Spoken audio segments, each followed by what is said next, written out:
السلام عليكم ورحمة الله، أهلا وسهلا بكم. هنطير وهنسمع ونشوف متعة والإثارة في الكرة العالمية والأوروبية والمحلية. هنشوف أهم الأخبار اللي تمت الفترة اللي فاتت. كل ده هيكون معاكم في صوت الملعب.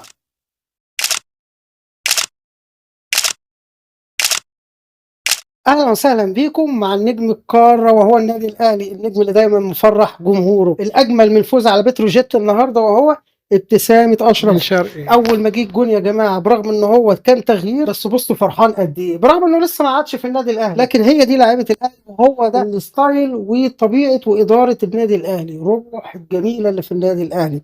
تحس كده إن في حب بين اللعيبة. بصوا ابتسامة أشرف بن شرقي أول ما جه الجون، تحس ان هو الراجل فرحان من قلبه، برغم ان هو تغيير، بس هو دايما الاهلي بيبث الحب بين اللعيبه. الاهم من الفوز بالنسبه لي وهو عوده الروح الجميله بين اللعيبه مع بعضها. كلنا شفنا اشرف بن شرقي، كلنا شفنا علي معلول وهو برضه فرحان وبقى عنده بادره من الامل اللي هو يبدا الفتره الجايه ويشتغل. والنهارده عماد النحاس جرب لعيبه كتيره جدا، وفي اللي كان دون المستوى وفي اللي بالتدريج هيزيد وفي اللي كان مستواه جميل وفي اللي لمسته حلوه اكيد طبعا. النهارده عماد النحاس بيشغل كل اللعيبه، مش عايز يجي على حد ولا يظلم حد.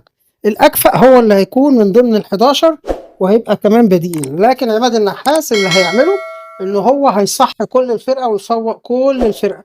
وانا بقول لكم يا جماعه، النهارده كان ماتش رائع. ما تبصوش للجونين اللي جم في الاهلي، عادي جدا، هي اخطاء فرديه بس محتاجه الملعب.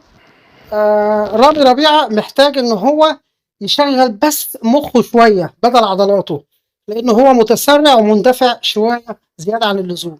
النهارده الجول اللي جه من بتروجيت في الاهلي كان ممكن هو يستنى اللاعب اما يبدا بس يعدي ويبدا يحط جسمه في اللعبه الثانيه، لكن هو رفع رجليه واللاعب سبقه، وكده بالتالي طالما اللاعب بتروجيت هو اللي لمس الكوره اوتوماتيك تتحسب ضربه جزاء.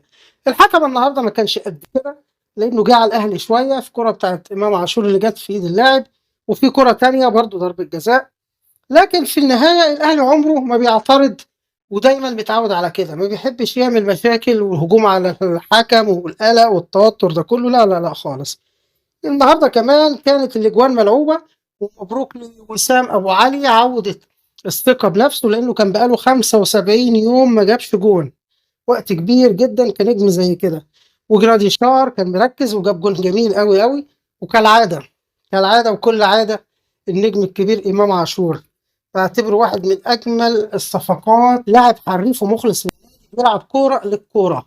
كمان عندنا عوده اللعيبه الكتيره اللي زي قفشه، النجم الكبير اللي محدش عارف قيمته خصوصا في المنتخب. قفشه مش بس نجم بس في الاهلي، لا ده قفشه نجم كبير قوي قوي قوي قوي، وكفايه لمسته، صانع العاب من طراز فريد.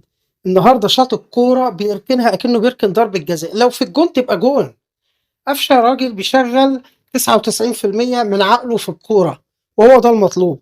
بصراحه مكاسب الاهلي كانت بالجمله، والواحد بيحيي كمان على فكره طاهر محمد طاهر، لانه بصراحه طور من ادائه جدا. طاهر طور من ادائه جامد جدا يا جماعه بصراحه، ويستاهل يكون طبعا في المنتخب. كمان محمد هاني، ما نقدرش ننسى محمد هاني ونجوميته الكبيره. في النهايه الف مبروك للنادي الاهلي على عوده الروح الحلوه دي، والاهلي بيعد فريق عشان كاس العالم للانديه.